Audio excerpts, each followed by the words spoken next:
ahead and get married, which everyone's waiting for even as I speak. So let me finish wrapping your ankle. Let go of me. You know someone your whole life and ask her to be your matron of honor, only to learn the truth about her. She lies like a rug and makes you look like a fool. Well, that's not fair. And what makes you think Jack would marry me now if I got on my knees and begged him? He must think I've totally lost it. Well, I think you have lost it. You're not yourself. Otherwise, I wouldn't have to make up a story to cover for you. Sissy, read my lips. I am fully clothed. My neckline is fine. My ankle is fine. I am fine. Fine. If you are so fine, then please act rationally. A rational woman who calls off her wedding on her wedding day explains her decision to her matron of honor, who also happens to be her best friend. Otherwise, her matron of honor is completely justified in assuming that the bride has temporarily lost it, so she makes up a story to stall for time until the bride comes to her senses. That's just it. I have come to my senses. I see myself clearly now, and I don't like what I see. Oh, please, please tell me, what is bothering you? After 2 months of euphoria, why this sudden angst? Well, after Gerald and I had been married for about 5 years, he came home from work one day and said he was going to sell his business and go back to graduate school to study mathematics. Well, I was terrified. You know, we never had a lot when I was growing up. No. My dad wasn't well and he could only work part-time. Of course, Mom had a part-time job too, but there was never enough money. We were always worried about money, and I did not want to go there again.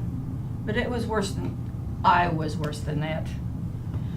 I loved our affluence. I wanted more children, a larger house. I wanted to send the children to the best possible schools and to travel. And I wanted financial security in our old age.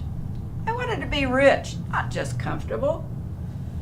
Well, I lost it. I said some wild and reckless things. I pitched a real fit.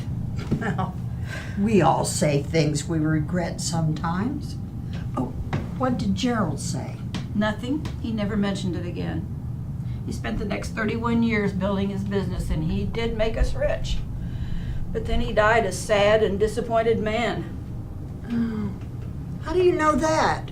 Whenever you and he came to Hemphill to visit your mother, he always seemed very calm and competent, very sure of himself. Oh, he knew what he was doing, and he was good at it. But he was never satisfied with it.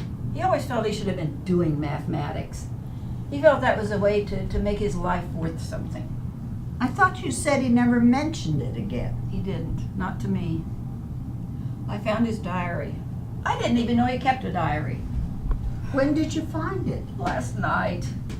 It was in the pocket of a suitcase he always took when he traveled, and I hadn't opened it since he died. Oh, Joan. You see, I ruined Gerald's life. I was too selfish to see it. I don't want to do that to Jack. Well, I know how upset you must be, but you can't change the past. You have a second chance with Jack. Don't throw it away. I don't deserve a second chance. Why not? Are you the only person in the whole world who doesn't deserve a second chance? Oh, I'm afraid I'm too old to change, and I don't want to ruin the rest of Jack's life. Well, leaving him at the altar won't get the rest of his life off to a very great start. Sissy! Is Joan in there? I can't find her.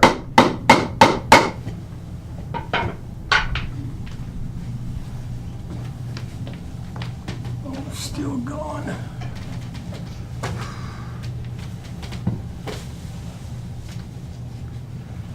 Oh.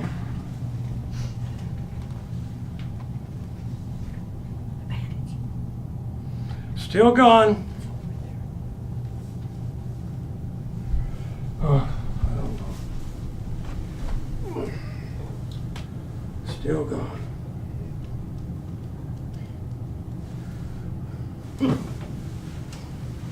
Oh, idea, Rocky. Oh. Some of these people could get physical when you break the bad news. Joan's brother was a martial arts instructor in the Marine Corps, and Reverend Gibson was a Golden Gloves champion. Time for you to get tuned up. Have you seen Joan? Is she still in her underwear? No, I don't know. I don't know either.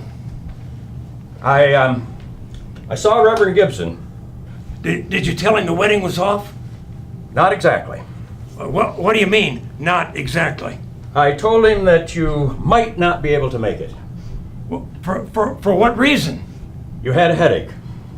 A headache? What did he say? He said he had some aspirin. Is that the end of the story? Not exactly. Well, give me the whole story. I told him that you might have a concussion. Concussion? From what? You fell and hit your head on the toilet. Oh, the toilet? Why not a table or a desk or something? Look, I had to think fast, and that's the first thing I thought of. But I told him that it was probably just a nasty gash on your head, and no need to call 911. I had a first aid kit, and I would take you to the emergency room if you got dizzy or started to babble. Listen, I don't have a gash on my head, but you're starting to make me so dizzy, I may start to babble. Why didn't you just tell him the wedding was off? Look, if you're still determined to dump Joan at the altar, I can wrap your head in this bandage and walk you out of here and out of her life forever. Well, I don't want to dump Joan at the altar. I just want to avoid making the same mistake twice. What, getting married? You don't understand. How can I understand when you won't explain? Well, people didn't realize it at the time, but Nancy was what we used to call a bohemian. She tried for years to get me to sell the business and take my painting seriously. She said I had a real talent and I shouldn't let it lie fallow. She would have loved to live in a loft at an artist colony on the seashore, working on painting and sculpturing. Do they have lofts at the seashore? You know what I mean. The point is, I didn't take it seriously. I had money, but I wanted more. For her, for the kids, the rest of the family. And I loved the business, the challenge, the success, the sense of control and accomplishment. I loved to paint, but I didn't want to give up something so solid in order to try something, well, so uncertain. Well, I can understand you're feeling bad about not being able to do both, but that's life. I guess Nancy adjusted. Well, I thought so till I found her note. What note? When? The note she left for me the day she died. I knew she was flying to Virginia to visit her folks, but she said after that she was going to Cape Cod for the summer to paint and get her head together. She wanted me to come to Seattle because, well, she wasn't sure she was ever coming back there. Well, I just read the note. I was staring at the words. I knew what they said, but I couldn't believe what they meant when the phone rang. Well, I thought it was Nancy calling to say something about the note, explain it somehow. It was the Virginia Highway Patrol. Nancy had hit a deer in the road, lost control, hit a tree. Wow. But that was several years ago. Why now does it mean you shouldn't marry Joan? I guess my conscience caught up with me. What do you mean? Well, last night I had a dream. I dreamt that Nancy and I were painting on Cape Cod. Parts of the dream were so real I couldn't believe it was a dream. I was painting wonderful scenes of something, I don't know what. Nancy was so pleased that I'd just won the Nobel Prize for painting. They don't have a Nobel Prize for painting. I know that. You know how dreams are. And so you think this dream was your conscience talking to you? Yeah, maybe. And it was telling you not to marry Joan? No, not exactly. I think it was telling me that to make my peace with Joan, I finally had to start taking my painting seriously. Well, why can't you do that while you're married to Joan? Because when I woke up this morning, I knew that I was going to buy the biggest RV motorhome they make, and I'm gonna drive the seacoast from Washington to Maine, painting seascapes. Oh, how can I marry Joan and then spring that on her? She's expecting a very comfortable and luxurious lifestyle. My mother is moving to a condo, and we're expected to occupy Etherfield Hall. 7 bedrooms on a 30-acre estate that I bought from Mom and Dad 20 years ago. Joan is chomping at the bit to move in and start redecorating.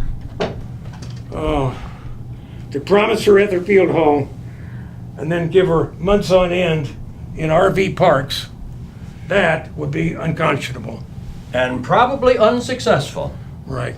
Now I understand your problem. There's no chance Joan would ever go for something so bizarre. Yes, there is. Joan! Sissy! You've got your clothes on! I love your new bust line. I love your new neckline. Your new neckline. Your new neck. Hi. Joan, I think we better cancel for today and regroup. You've got a lot to think about. I agree. I think Jack needs to rethink some things. I'm stunned by what I've just heard. Well, I'm not. Jack, if that's what you really want to do, I think you should do it. I hope you will. I'm sure it's right for me, but how about you? Well, it's an important chance for me too. Won't you hate leaving Etherfield Hall for months on end, traveling in an RV? It's not that important to me now. I think you better give yourself time to think this over. I'll tell Reverend Gibson it's off for today. Sissy's right. Sissy's right. We'll go with you. Here, let me wrap your head with this bandage. To cover that nasty gash from the fall in the toilet. Jack, is it off? Not if you can stand life on the road with a rich vagabond painter. Oh, I know I can stand it. I'll probably love it. Well, the rich part will help. But you're rushing into something awfully new for you. Are you really ready? What's the rush? What's the rush? Let's step back and think this thing through. Well, I'm ready. Jack's mother taught me how to clean the spark plugs. Well, if you two are determined to hit the road together, it's time to start our engines. Here, sit down. Let me wrap your head. Here, you sit down. Well, you don't need to do that. Hold still. Hold still. Could you have thought of some other excuse? Let's just say that thinking fast can put you in the toilet. Well, I've got another bandage.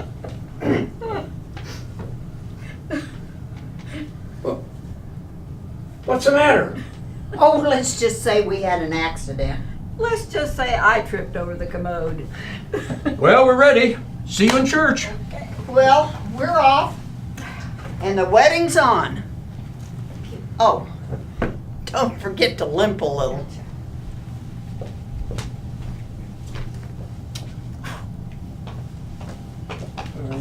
Go.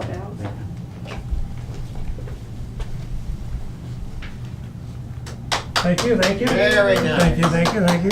Kind of. Wonderful. Good job. Wonderful. Everything went well? No kidding. That Well, just was hard to keep from laughing. That was so good. Well, you didn't have to keep from it. Yeah, we did because I was being No. Yeah. I knew the rule for taping. We take a minute and introduce yourselves. I'm Patty Lou Cleary. Joanne Staten. Gary Swanson. Ross Shepard. So, Ross, how long have you been with the Senior Barn Players? I've been with the Senior Barn Players over 20 years now, as author, director, and actor. Is that have you also acted and directed for how many years? Well, no, I've been with the Senior Barn for 3 years, and I'm neither of the former. Neither of them. Patty Lou? Oh, I've been with them 10, 14 years, I think. But I've always enjoyed theater. I was wondering that. What other organizations or what other Well, I've done opportunities? most community theaters around town at one time or the other. Independence, Longview, Olathe Community Theater, just off Broadway. I also do commercials and things. Joanne, what other stages have you been on? This is it. This is it, Senior Barn. After high school, yeah. And what got you involved? I always was a big ham in school. I was in everything they had. musically in their plays and everything. The most fun I was in was a melodrama in high school, but those aren't that plentiful around here. My husband, my fiance at the time, decided after I'd been to the conservatory a couple of years that it was time we got married. So he says, you can keep studying the piano if you want to. Okay, so we got married, and right away I got pregnant with my oldest son. That put an end to the lessons. And then I worked and I raised my kids, and I retired 3 times from various positions. And I said, third time took, I'm not gonna do it again. But when my husband passed away in 2005, I told the kids, I said, I'm not gonna sit home and just die on my chair. There are things I like to do, and if I get a chance to do them, I'm going to. Well, I saw in the paper one day about the senior barn players, and I went to their Saturday occasion that they had every Saturday